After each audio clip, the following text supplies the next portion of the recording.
I suspect part of the power of The Night of the Doctor is having been there at the time. I was, were you? I remember sitting down mere days before the highly anticipated 50th anniversary special to a new minisode, and, well, nobody expected anything from minisodes. They'd been a dime a dozen during the Moffat era, and they'd mostly been awful vehicles for dreadful comedy or some stupid teasing that made you less likely to want to see the episode in question. Hell, there'd been minisodes for the Day of the Doctor like that.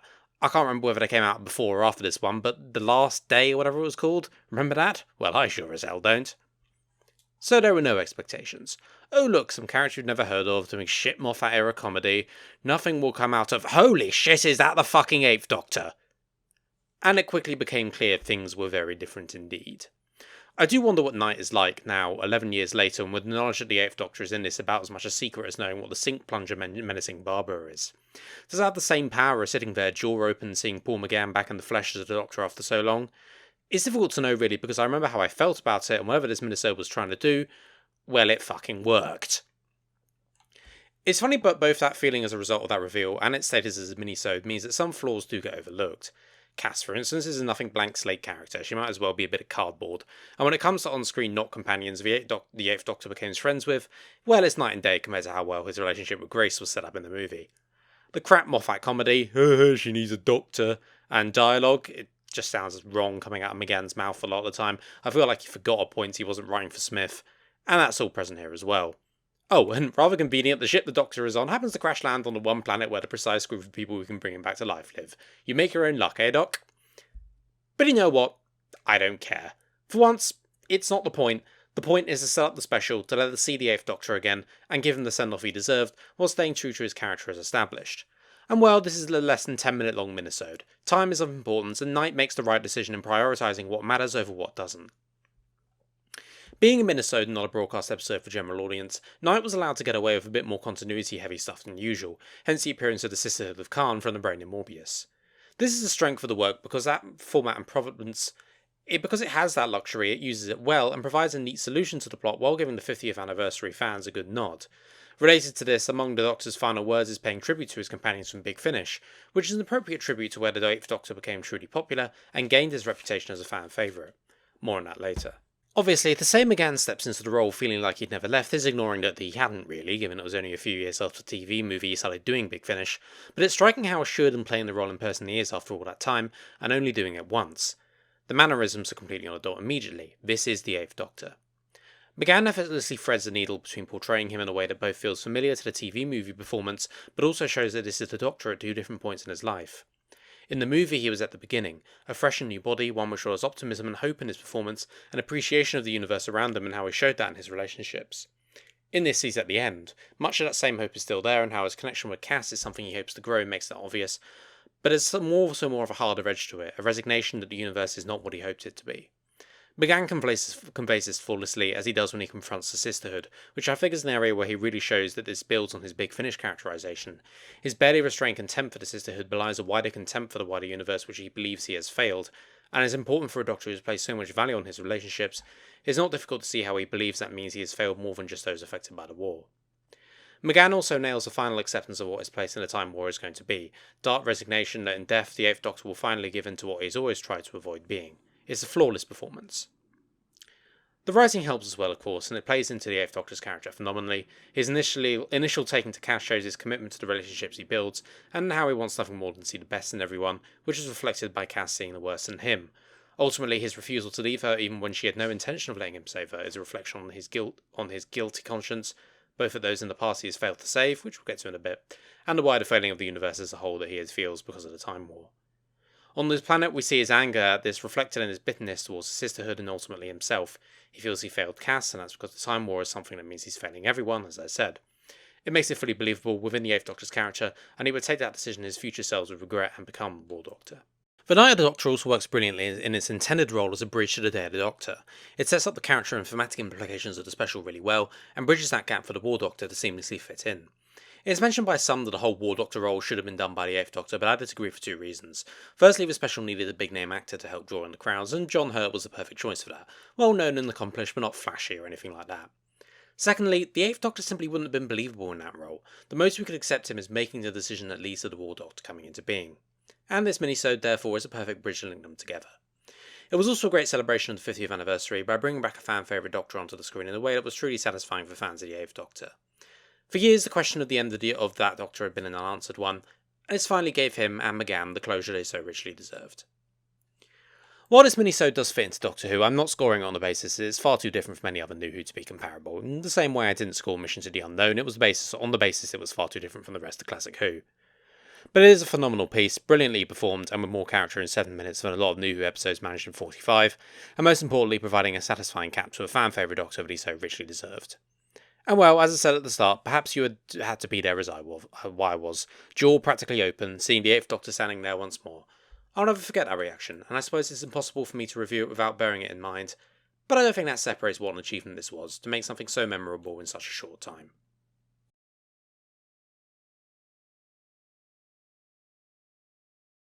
The 8th Doctor's legacy will forever be dominated by a feeling of missed opportunity. That all we ever had of him on screen was one 90-minute movie, a 7-minute minisode, and a small cameo in The Power of the Doctor feels like a waste of the incredible performances we got, and a sense that McGann really knew what to get out of the role.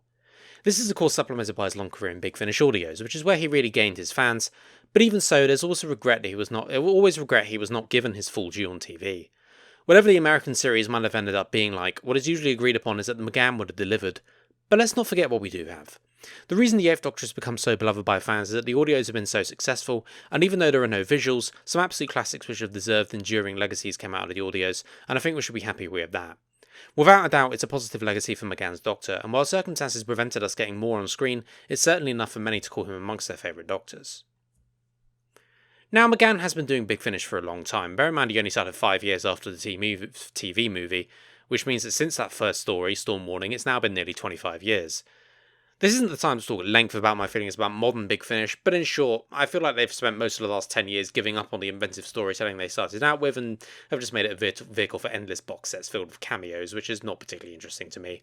In fact, the continuity-filled box set started much earlier with 8, and I'll admit I haven't listened past the Under Dark Eyes. Perhaps I'm missing a lot, perhaps I'm not, but frankly there are several reasons I haven't gone any further. Firstly, the feeling that Big Finish was beginning to disappear up their own arse, that dominated a bit. Secondly, I haven't really had the time or need to listen to lots of Big Finish like I did a few years ago. And thirdly, well, Livchenko bores me to fucking tears, and I don't want to listen to 10 years worth of box sets listening to the world's dullest companion competition winner. Which is why it amuses me Liv has left out the companion list in Vanilla the Doctor. Yes, I know, she wasn't a proper companion yet, but it's still quite funny. Anyway, that's the reason I'll only be going that far in my explanation. I will talk through the eras of the 8th Doctor audios that helped shape his character and the perception of it. The first era was the initial audios in the main range. Here he travelled with companion Charlie Pollard, played by India Fisher. This era I think is where the strength of the character comes from, as they really did hit the ground running.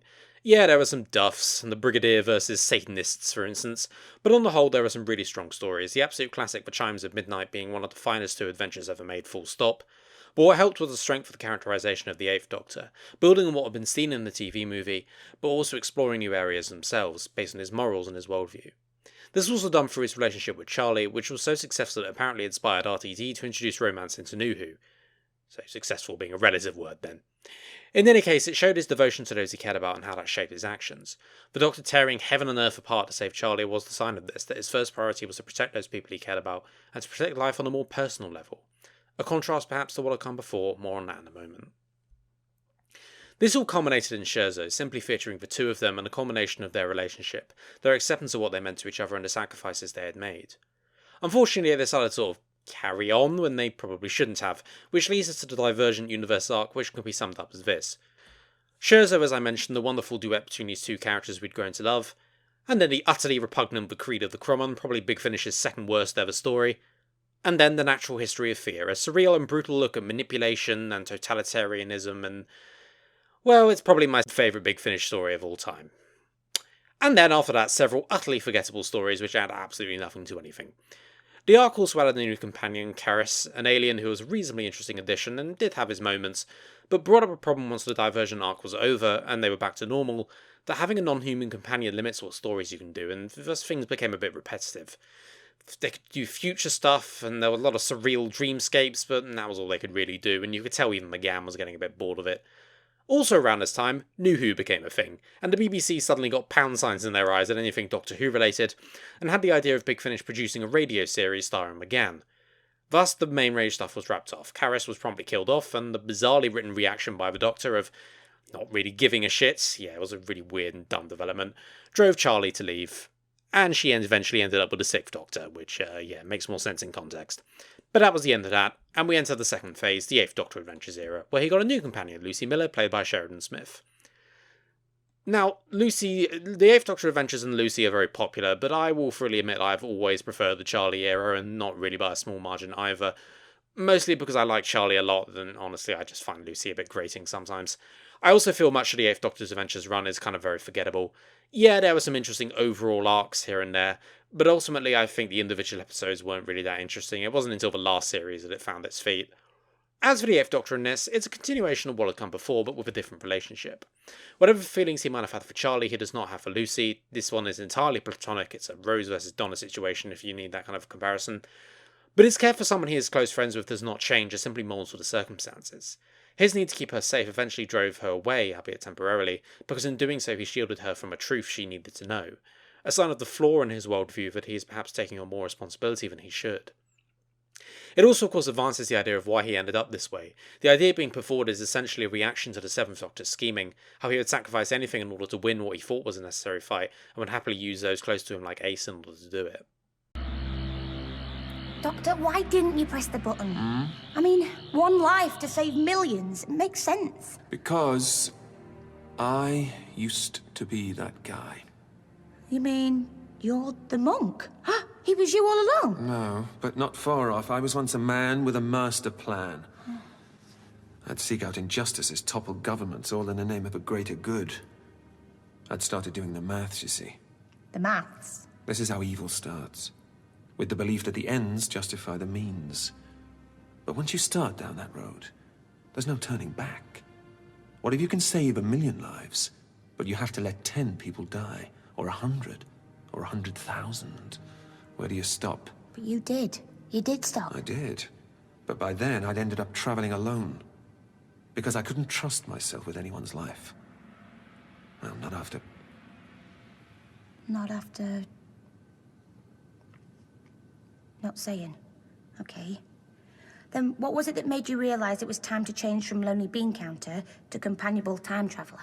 A new body? A clean slate, a fresh start? From that day on, I knew I never would again countenance the death of a single living being. That's why I no longer travel alone.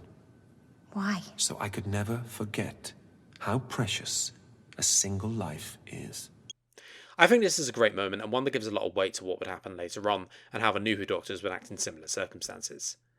And well, the audio's doing New Who's characterization for them, nobody can say you're surprised. With the 8th Doctor Adventures ending in triumph, but mostly tragedy, the third era, the box set era, began, which has pretty much run up to the present day. This began promisingly with the first series of Dark Eyes, bringing in a new companion in Molly, and exploring the lead up to the Time War to simplify things. I really liked Molly, I felt she was a unique and interesting character, but ultimately Dark Eyes fell off quickly afterwards, and I think was not that impressive over the course of its 4 series.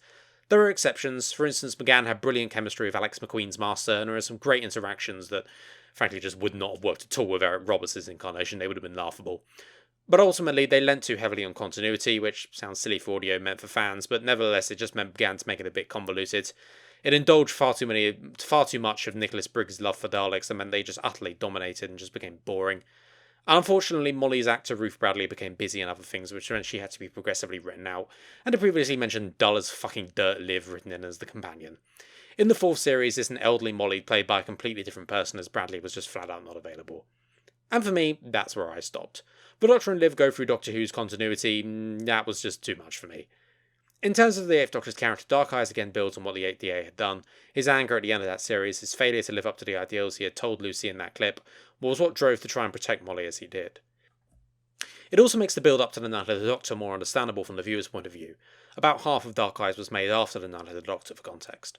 A man desperate to protect those he cares about and never really succeeding, until he finally gives up his mission to be different from his predecessor and becomes even more of a monster as he becomes the War Doctor. But only because he needs to, and because his choices and, well, the path that his worldview has left him is run out. The 8th Doctor's legacy on audio is one that shows us the passionate moral man who cares about those around him as his first priority, as we saw in the TV movie, and that would be what we saw at his end in The Night of the Doctor. The journey from optimism and joy as he left San Francisco, to resignation that he had failed on his task as he died on Khan. is clearly mapped out and makes an effective arc and an interesting character journey.